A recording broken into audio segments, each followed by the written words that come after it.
Hello, have a very nice day. कल साहब कह रहे थे एक इंटरव्यू में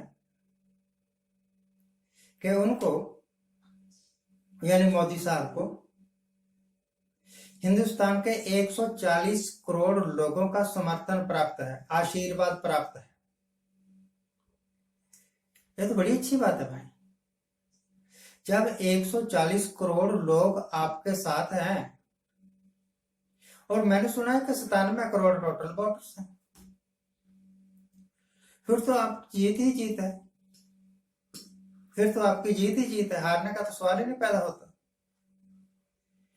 फिर 400 सीटें क्या, फिर तो आप 540 सीटों पर ही जीत जाएंगे। फिर तो मोदी साहब खामखा राहुल गांधी से डर रहे हैं। डरने की कोई बात ही नहीं है। 140 करोड़ लोगों का जिसको समर्थन प्राप्त हो और 140 करोड़ में से सिर्फ 97 करोड़ वोटर्स हो, वो तो आपको ही वोट डालेंगे और आप जीते हुए ही हैं। बाकी सबकी तो जबान तो जब्ती हो जानी है ना। इसी करके मैं कहता हूं कि जैसे जैसे आदमी की उम्र बढ़ती है ना, वैसे वैसे हो सकता है कि उसके अंदर चालाकियां बढ़ जाएं, परंतु अकल नहीं बढ़ती। अकल उतनी ही रहती है जितनी के उसको बचपन में भगवान ने दे दी थी। थोड़ी चालाकियां, थोड़ी ठाकबाजियां, थोड़ी हेरा फेरियां ज्यादा सीख जाता है तजर्बे के साथ, उम्र के बढ़ने के साथ। और जब मोदी साहब ने अडवाणी को रिटायर किया, कहने लगे तेरी उम्र ज्यादा हो गई है, घर बैठ। मुरली मनोहर जोशी को रिटायर किया, सुमित्रा महाजन को रिटायर किया कि आपकी उम्र ज्यादा हो गई है, आप घर बैठो।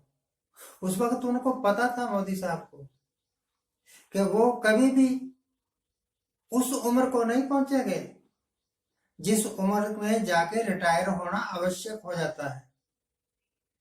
इसी करके देख लो, जो ला अडवाणी के ऊपर या सुमित्रा महाजन के ऊपर लागू था, वो इनके ऊपर लागू नहीं हो रहा।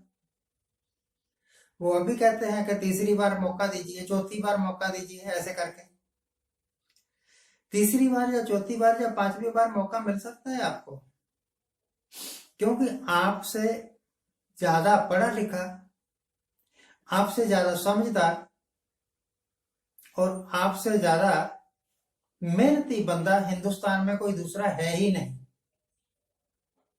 You are the only person, most hard worker. इनके हार्ड वर्क की सबसे बड़ी एग्जांपल मैं आपको दे दूं। 1911 से लेके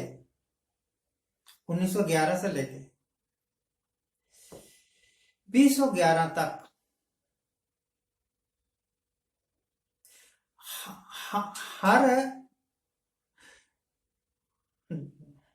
2011 या 1991 या 1981, ऐसे करके समझ लो आप, हर 10 साल बाद जनसंख्या का सेंसस किया जाता था।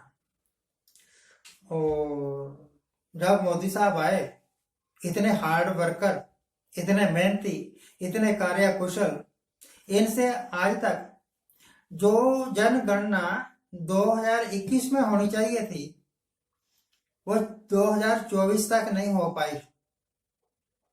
जो जिस आदमी के राज में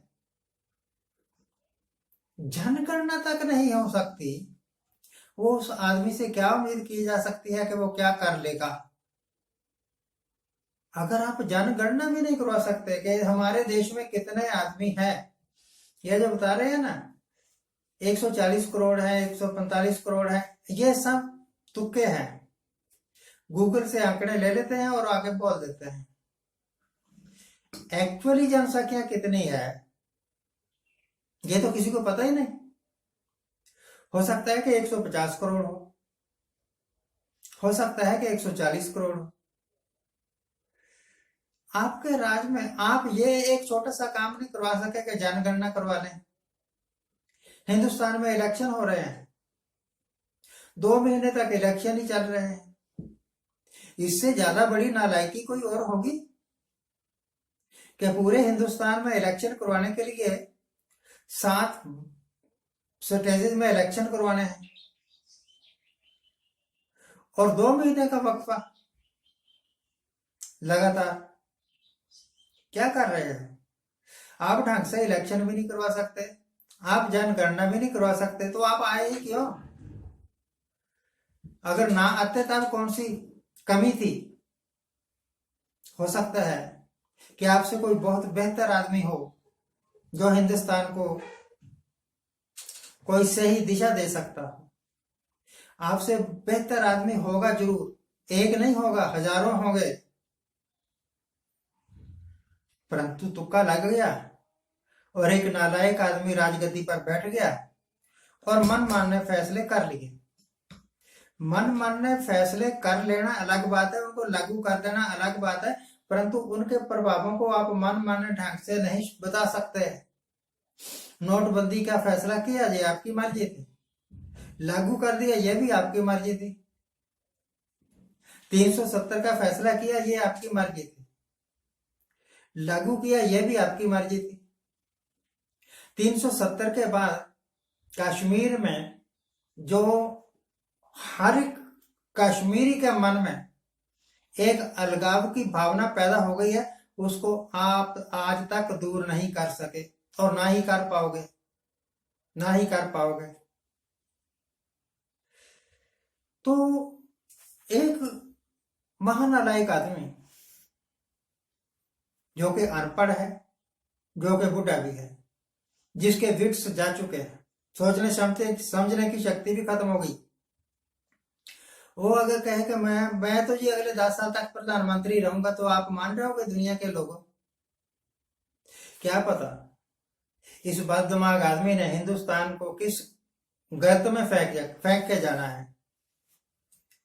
इस करके मैं समझता हूं इनके भाषणों पर मत जाइए, इनकी गारंटियों पर मत जाइए, इनके वायदों पर मत जाइए, क्योंकि ना तो ये अपनी गारंटियां पूरी कर सकते हैं, ना ये अपने वायदे निभाते हैं, और ना ही इनकी कही हुई बातों पर यकीन किया जा सकता है, क्योंकि इन्होंने कहा था कि चाइना अंदर हमारे देश में नहीं घुसा है, परंतु राहुल गांधी ये सबूत पेश करता है कि चाइना हमारी धरती पर कब्जा कर चुका है। आपके कहे हुए शब्दों पर लोग विश्वास नहीं करते, आपकी अनाउंसमेंट्स पर विश्वास नहीं करते, आपकी घोषणाओं पर विश्वास नहीं करते, और आप कहते हैं कि आपको 140 करोड़ लोगों का समर्थन प्राप्त है, हम 400 सीटें ले जाएंगे। 400 ले जाओगे तब भी क्या कर दोगे? जब आपको 303 सीटें मिली थी तब भी आप कहते थे प्रचंड बहुमत है। किया क्या? What have you done for the good of the country? Nothing. Thank you very much for watching. Keep watching. Please subscribe my channel.